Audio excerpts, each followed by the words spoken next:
ตัวนี้เราอยู่ที่เมืองต้นเพิงแขวงบ่อแก้วกำลังเดินทางไปห้วยทรายตอนนี้เราก็มาฮอดท่าเรือห้วยทรายกำลังจะเก็บเครื่องขึ้นเรือเพื่อออกเดินทางโดยจุดหมายปลายทางของเราก็คือเมืองปากแบ่งแขวงอุดมไซและนี่ก็คือเรือที่เราจะขี่เป็นเรือไว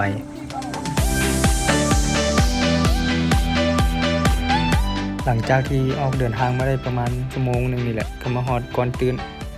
ก็บ่แน่ใจว่าก่อนตื่นมันขึ้นกับแขวงบ่อแก้วหรือว่าแขวงเสียงอ่ะให้ฮู้ก็คอมเมนต์บอกได้เขาเจ้าจะแวะพักเป็นบอนมาตัวนี้ก็ได้เวลาพอสมควรแล้วก็ไปขึ้นเรือก่อนเตรียมเดินทางออกไปต่อตอนนี้เราก็มาฮอดใส่กับบ่ฮู้มีเด็กน้อยกับควายลินน้ำนำกันฮู้แต่ว่า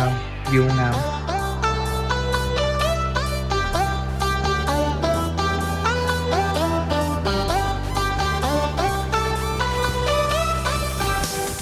บรรยากาศก็ดี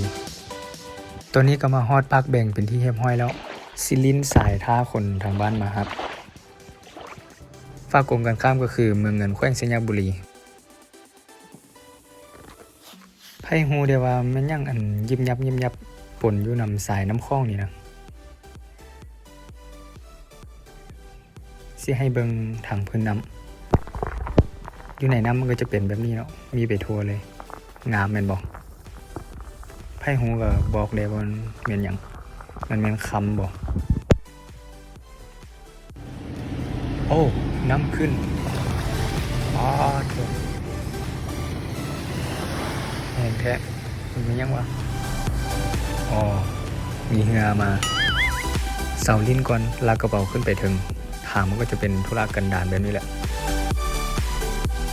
ตัวนี้ค่อยก็ข้ามมาฝากทางเมืองเงินแขวงสัญญาบุรี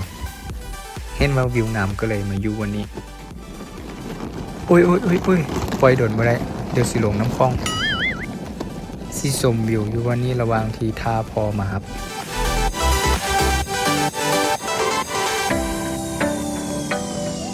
ก็คือ B__James